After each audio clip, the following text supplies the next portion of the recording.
আজকে সকাল সকাল রান্না হচ্ছে আমার বাড়িতে চিকেন কষা হবে আজকে। তো সকালবেলা চিকেনটাই করে রাখবো, আর রাতের বেলা একটা স্পেশাল আইটেম আছে, সেটাও তোমাদের সাথে অবশ্যই শেয়ার করব। তো যাই হোক বন্ধুরা, তোমরা সবাই কেমন আছো সেটাও জানিও। আমার চ্যানেলে তোমাদের সবাইকে অনেক অনেক স্বাগত আর অনেক ভালোবাসা। চিকেন কষার পাশাপাশি এদিকে রান্না করে নিয়েছি একটু আমের চাটনি, কারণ গরম পড়েছে প্রচুর, সেই জন্য একটু আমের চাটনি না হলে ভালো লাগে না। প্রত্যেক দিনই আমার বাড়িতে এখন এই গরমকালে থাকবেই টক জিনিসটা, শেষ পাতে টক তো অবশ্যই লাগবে এখন। এবার চলে এলাম রাতের রান্নায়। তোমাদেরকে বলেছিলাম রাতে একটা স্পেশাল আইটেম করব, আর আমার ননদের মেয়ে যেহেতু এসেছে সেই কারণে এইটা আরও বেশি করে বানাচ্ছি, কারণ ও ভীষণ ভালো খায়।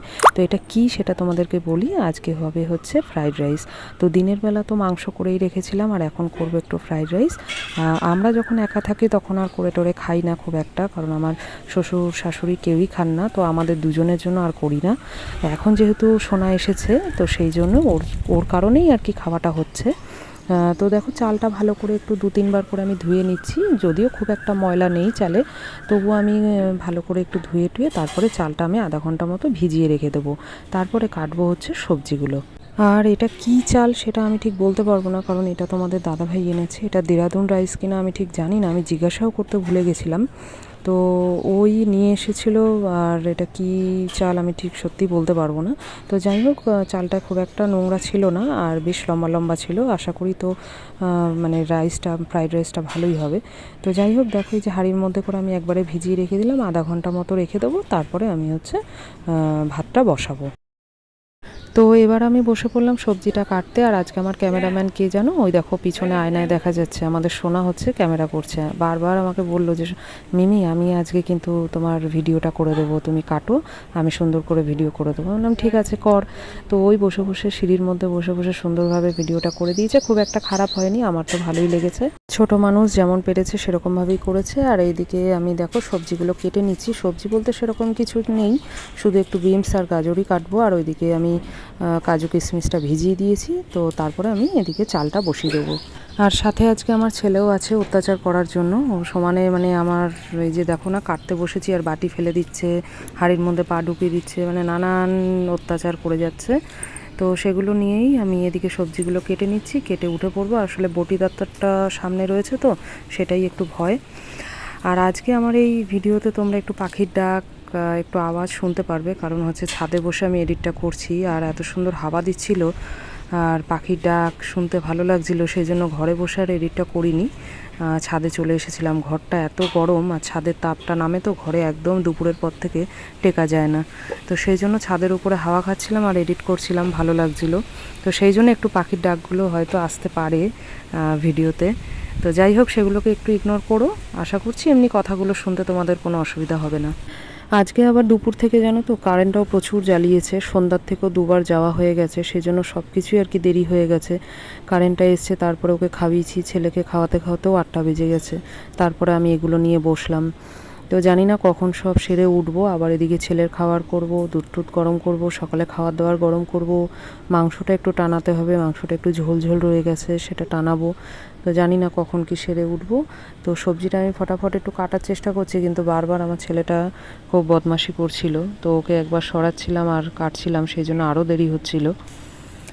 তো যাই হোক, কী আর করা যাবে, এইভাবেই কেটে নিই ঝটপট করে। তারপরে ভাতটা বসাতে হবে, ভাতটা হতেও তো সময় লাগবে। আধ ঘন্টা আগে যদি আমি চালটা ভিজিয়ে দিতাম, ভাতটা বসিয়ে রেখে তারপরে যদি সবজিটা কাটতাম, ওটাই সব থেকে সুবিধা হতো, একটু তাড়াতাড়ি হয়ে যেত। কিন্তু ওই কারেন্ট আসার পরে সব কিছু করবো এটা ভেবে রেখেছিলাম বলে একটু দেরিও হয়ে গেল। তো চালটা আধা ঘন্টা মতো না ভিজলে না ভাতটা ভালো হবে না, সেই জন্য একটু ভিজিয়ে রেখেছি। তো সবজিটা কেটে নিয়ে তারপরেই ভাতটা বসাবো। ভিডিও করেছিস? ও বলে হ্যাঁ।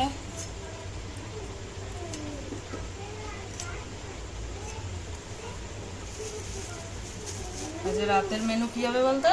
কি? আজকে হবে ফ্রাইড রাইস, মাংস আর চাটনি। আর কি আনবো? মিষ্টি আনবো মামাকে দিয়ে। আনো।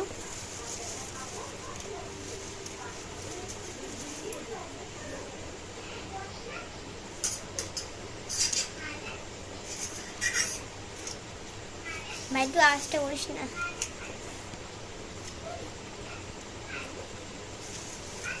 আসলে আমার দাঁতটা আবার কন্ট্রোলে থাকে না, এই আওয়াজটা তো বন্ধুরা দেখো আমার সবজি কাটা অলমোস্ট রেডি হয়ে গেছে। তো চলো এগুলোকে ধুয়ে ফটাফট আমি বসিয়ে দিই ভাতটা আগে। তো দেখো চালটা আধ ঘন্টা ধরে ভিজেছে, ভালোই ভিজে গেছে। আর এদিকে এই গোটা গরম মশলাগুলো আমি জলে দিয়ে দিচ্ছি, আর সাথে দিয়ে দেবো একটুখানি নুন দিয়ে তারপরে আমি মানে ভাতটা বসাবো। এই নুনটা চাইলে তোমরা কিন্তু পরেও অ্যাড করতে পারো, যখন সবজিটা দিয়ে ভাতটা দিয়ে মেশাবে তখন কিন্তু নুনটা অ্যাড করতে পারো।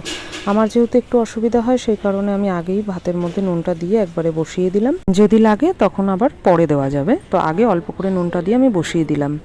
গ্যাসটাও জ্বালিয়ে দিয়েছি। আর এইদিকে দেখো আমার কেটে ওগুলো সব ধুয়ে নেওয়া হয়ে গেছে সবজিগুলো, আর কাজু কিশমিশটাও ভিজিয়ে দিয়েছি। তো চলো সেগুলোকে আগে আমি ভেজে নিই। তো কাজু কিশমিশটা ভেজে রেখে দিয়েছি, আর এদিকে সবজিগুলো ভাজছি। তো আজকে এই আধা কাঁচা মানে ভিডিওটা হচ্ছে কেন জানো তো, এই দেখো কাজু কিশমিশের কি অবস্থা হয়ে গেল, কারণ কারেন্টে প্রচুর জ্বালিয়েছে। মানে যতবারই রান্না করতে ঢুকছি ততবারই কারেন্ট যাচ্ছে। তো না পেরে আমি ওই কাজু কিশমিশটা যখন ভাজছিলাম তখন ওই মোবাইলে টর্চ জ্বেলে ভেজেছি। তো বুঝতে পারিনি যে মানে ওগুলো পুড়ে পুড়ে উঠছে। তো যাই হোক, এখন কি করা যাবে, ওইভাবেই খেতে হবে। খুব একটা পুড়ে যায়নি, একটু বেশি লালচে হয়ে গেছে। তো এই দেখো খাবার আমাদের রেডি। তো এবার শুধু খাবো আর শোয়ার পালা। তো চলো বন্ধুরা, সবাইকে জানাচ্ছি গুড নাইট। সবাই ভালো থেকো, সুস্থ থাকো। আজকের মতো ব্লগটা এখানেই শেষ করলাম। Tata, good night.